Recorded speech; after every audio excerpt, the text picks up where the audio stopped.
What's up, everybody? Overall, the Knicks have had a very good offseason.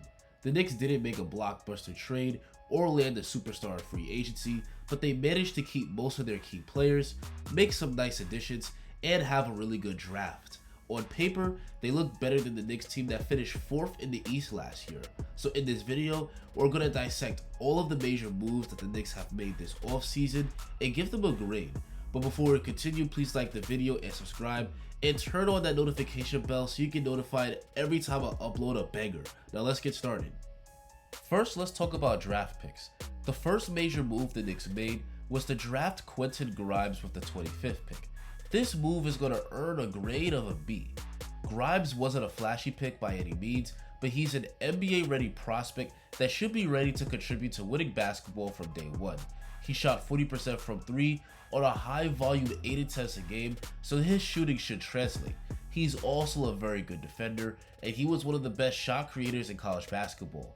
He probably won't get a ton of burn because of the veterans ahead of him on the roster, but he's a solid player that can help out a playoff team like the Knicks. The next pick that the Knicks made was to draft Rokas Jokubaitis out of Lithuania, and this also earns a B. Rokas is a really solid point guard that spent the past year playing for Spain, which is one of the most competitive basketball leagues in the world. He's got good size for the point guard position at 6'4", and he can also shoot and pass. Rokas will probably be a drafted stash, but we'll see how he stacks up against NBA competition in Summer League. Next, the Knicks drafted Miles McBride with the 36th pick, and this earns an A-. McBride was projected to go in the late first round, so for the Knicks to get a player like this in the second round is a steal. McBride is a quality point guard out of West Virginia that's pretty good on both ends of the floor. He's a really good defender thanks to his great lateral quickness and good size at 6'2" with a 6'9" wingspan, and on offense he shoots the 3-ball really well, but can also score off the dribble and play make. He likely won't play much because he has 2 veteran point guards ahead of him, but he's a great prospect for the Knicks to have found in the second round.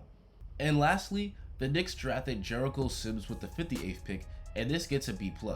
Sims is a really nice player for the Knicks to have found at the end of the draft. He has the skills and physical tools to be a great modern center. At 6'10" with an enormous 7'3" wingspan, he's a great defensive presence around the rim, but he can also switch onto the perimeter.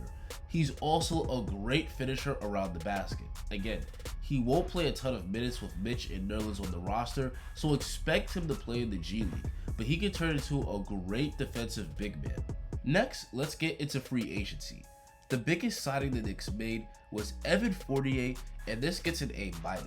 He essentially replaces Reggie Bullock as the starting 2 guard who signed with Dallas this offseason. But losing Bullock is fine because Fournier is a clear upgrade.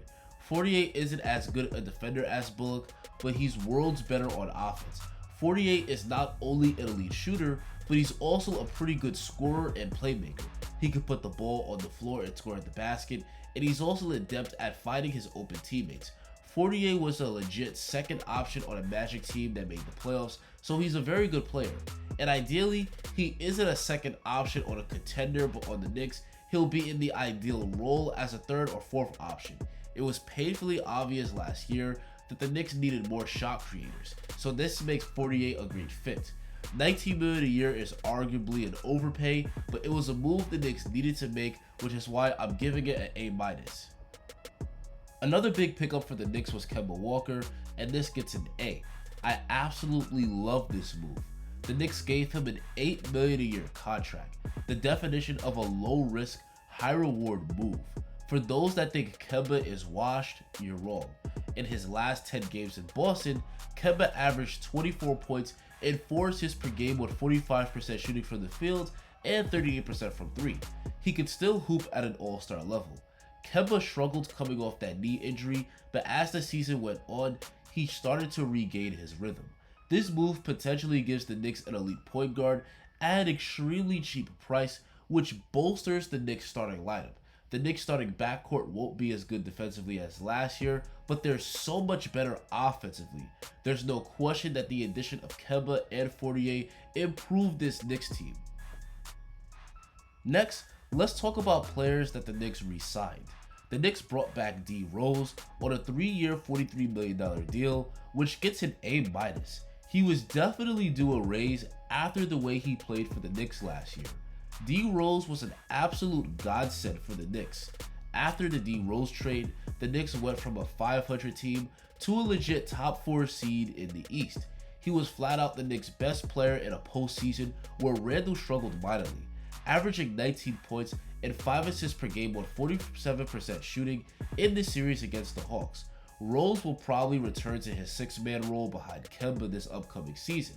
This gives the Knicks a really good point guard rotation, and Rose should also help to keep Kemba's minutes down, which should help him to stay healthy throughout the 82-game season. Next, the Knicks brought back Alec Burks on a 3-year, $30 million deal, which earns another A-. Burks was a player the Knicks needed to bring back. He was one of their most productive bench players. He averaged 13 points per game last year, and he defended and shot the 3 extremely well. By bringing Burks back, the Knicks not only have a good starting lineup, but also a pretty good second unit. With Burks along with Rose and Emmanuel Quickly, the Knicks will have plenty of scoring off the bench. The Knicks also re-signed Nerlens Noel to a 3-year, $32 million contract, which I'm giving an A-. Nerlens Noel was invaluable to the Knicks last year. When Mitch went down with injury, the Knicks defense didn't miss a beat because Nerlens is one of the best defensive bigs in basketball. Having Nerlens back will help the Knicks to remain one of the top defensive teams in the league, and if Mitch was to go down with injury again, they have a backup center that can step up and hold it down. And finally, the Knicks brought back Taj Gibson. Gibson was brought back on a 1-year veteran minimum, and somehow even at the age of 35, he proved to still be a valuable rotation player for the Knicks. When Mitch went down with injury, Gibson really stepped up as the main backup center on this team, and he was a very good defender and rebounder. Bringing him back on a 1-year deal was definitely a good move, so this earns a B. The good thing about all these signings is that all of these deals have team options in the last year, so the Knicks aren't locked down long term to these guys. Next, I want to talk about Mitchell Robinson. The Knicks could have extended Mitch this offseason, but instead, they chose to opt in on his 4th-year team option for $1.8 million. I give this move a B. Mitch is a very good defensive center, but I don't blame the Knicks front office for not investing in him long term after he played just 31 games last year. They probably want to see if Mitch can stay healthy for a full season first. Mitchell Robinson's trainer said Mitch is currently trying to get stronger and looking to have a Defensive Player of the Year caliber season. He's also trying to get better at free throws. Heading into a contract year, Mitch should be extremely hungry to improve. There is a level of risk with exercising his team option because he will be an unrestricted free agent in 2022, so for that reason, I give this move a B.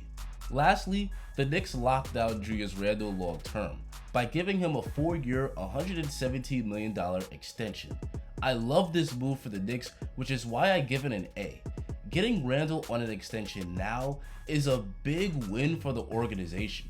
Randle could have waited until next offseason and signed a $200 million deal, so this extension is a lot cheaper than what the Knicks would have had to pay.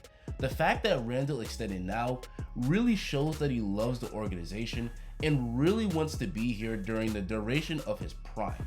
Some think this is an overpay, but Randle is absolutely worth the max.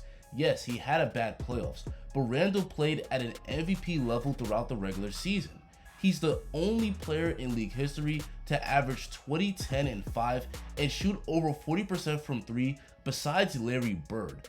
That's how good he was this season, and as a result, he not only made his first All-Star team, but he was also All-NBA second team.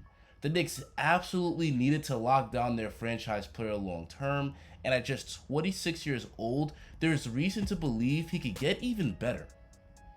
And guys, that's pretty much all the major moves that the Knicks have made this offseason.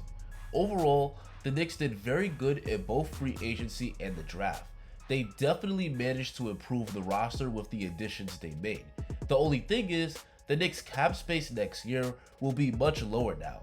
Because these free agents were signed to multi-year deals, the Knicks likely are going to have cap space for a max free agent in 2022, but the bright side is that the Knicks will have the assets to trade for a disgruntled star that hits the trade market.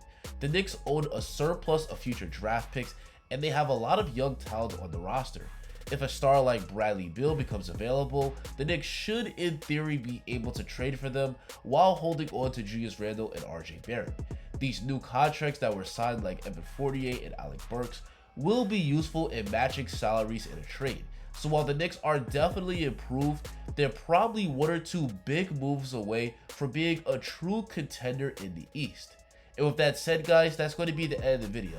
Do you like the Knicks offseason moves? Do you agree with my grades? Do you like the direction that the team is headed? Tell me in the comments. Don't forget to like the video and subscribe if you enjoyed this, and have a great rest of your day.